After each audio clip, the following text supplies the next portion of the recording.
Alors, l'invité du Grand Live ce soir est une arabe israélienne musulmane, Dima Taye. Bonsoir, merci d'être là. Votre nom ne dit peut-être pas grand-chose, mais vous êtes la première issue donc de cette communauté arabe israélienne et musulmane à vous présenter sur la liste du Likoud qui sera présentée par Benjamin Netanyahou pour les prochaines élections du 9 avril prochain.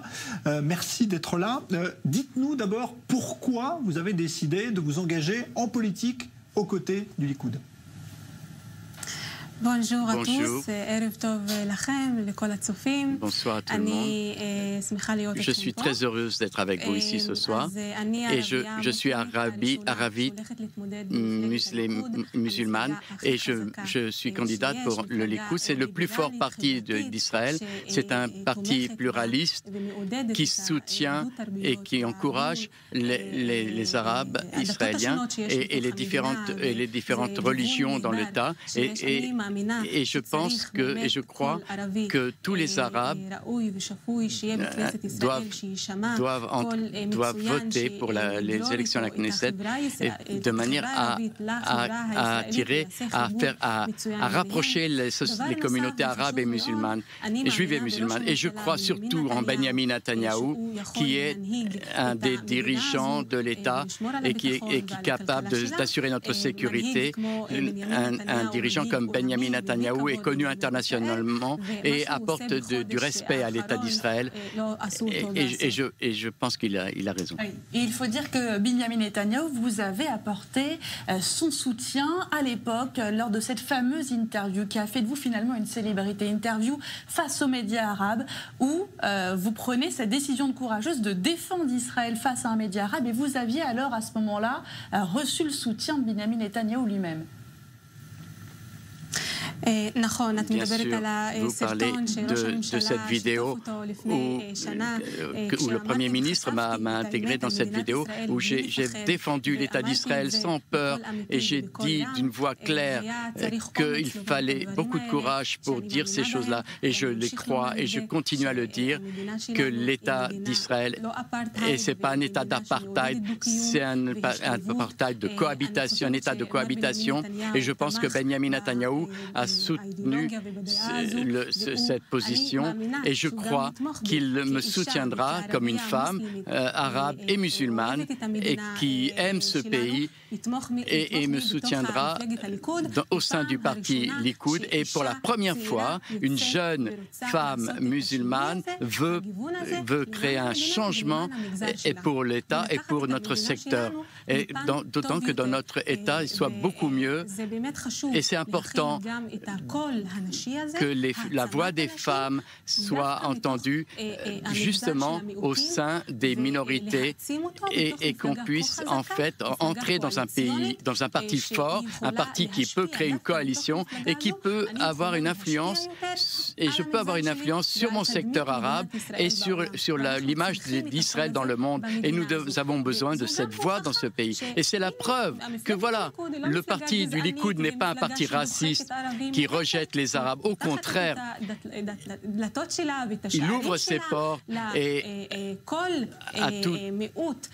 aux voix minoritaires, à tous ceux qui soutiennent ce pays et qui veulent s'y intégrer. Et c'est la preuve, et nous commençons le chemin pour la victoire. Et je crois toujours que si un homme va avec sa vérité, il réussit et il arrive à vaincre. Et il faut une diversité au sein du Parlement, car ça suffit qu'il y ait des voix de l'autre côté du secteur qui ne font que du problème pour le secteur arabe. Alors, c'est intéressant ce que vous dites, parce que vous dites que vous êtes la première. Et pourquoi, justement, à votre avis, il n'y en a pas eu d'autres avant? Comment est perçu votre engagement par vos proches, vos amis, d'autres membres de la communauté arabe israélienne? Comment est-ce qu'ils perçoivent le fait que vous vouliez intégrer le Likoud?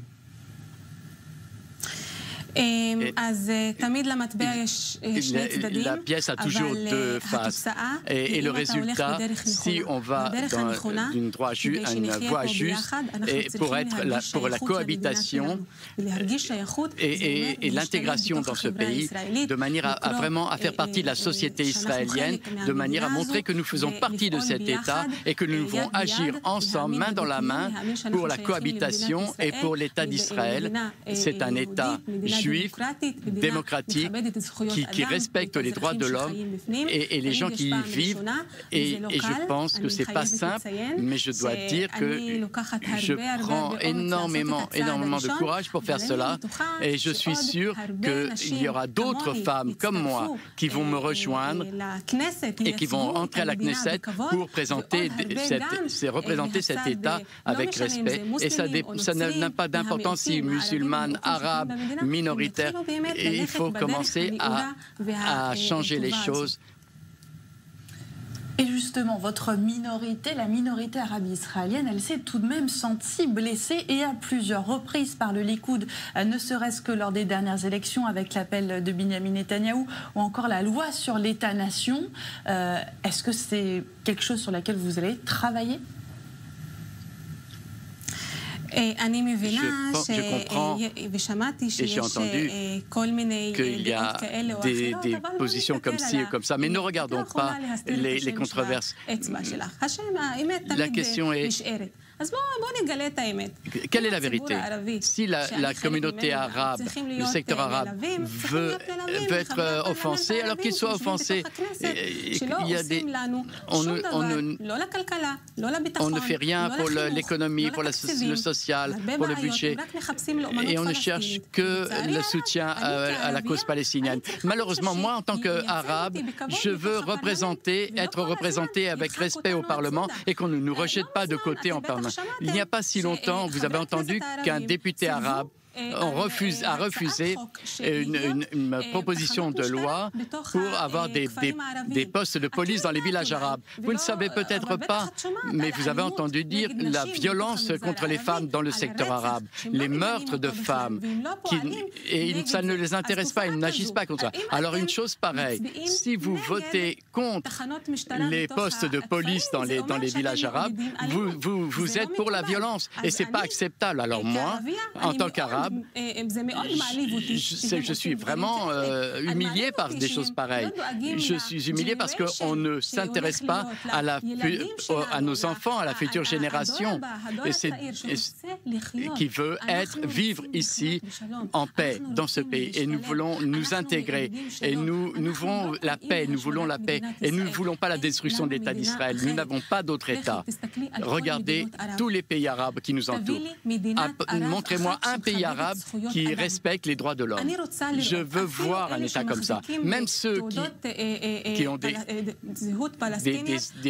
identités palestiniennes, les États arabes ne les respectent pas. L'État d'Israël, c'est le seul pays au Moyen-Orient démocratique qui respecte les droits de l'homme, qui respecte ses citoyens et qui ouvre ses portes à tous les citoyens qui veulent vraiment vivre ici, l'un à côté de l'autre, ensemble, et ne pas appeler à la destruction, à la violence, à l'incitation et au détournement d'opinion publique. C'est important que nos représentants que nous élisons ne montent pas les gens les uns contre les autres. Ils doivent tendre la main de manière à ce que nous allions dans une meilleure voie et que nous vivions mieux et pas nous amener dans des ruptures, des schismes et du silence, que nous soyons dans un endroit et séparés des autres. C'est inacceptable et c'est pas en Europe.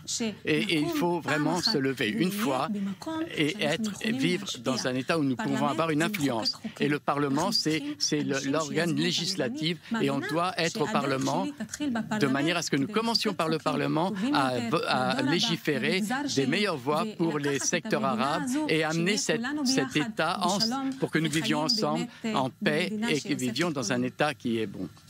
Est-ce que vous avez l'impression que beaucoup d'Arabes israéliens pourraient rejoindre votre opposition aujourd'hui, qui sont prêts à dire ce que vous dites, c'est-à-dire que finalement leur pays c'est Israël, c'est pas à Ramallah ou à Gaza, c'est ici. Ils sont prêts à votre avis, il y en a de plus en plus qui pourraient penser comme vous?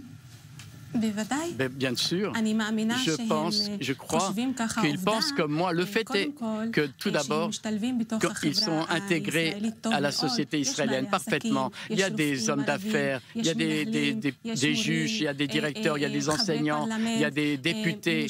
Ils sont intégrés dans la société israélienne. Ils ont les capacités d'étudier, de s'intégrer.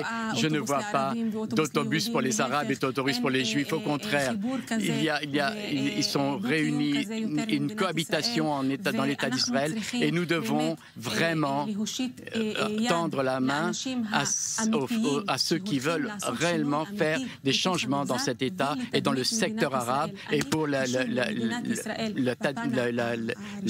de l'État d'Israël. Et c'est important que le secteur arabe soit intégré. Merci beaucoup. En tout cas, on suivra avec intérêt votre parcours politique, Dima Tayeb. Vous serez donc sur la liste du Likoud. On verra dans quelle position après les primaires qui auront lieu dans quelques jours. Merci à vous. Merci.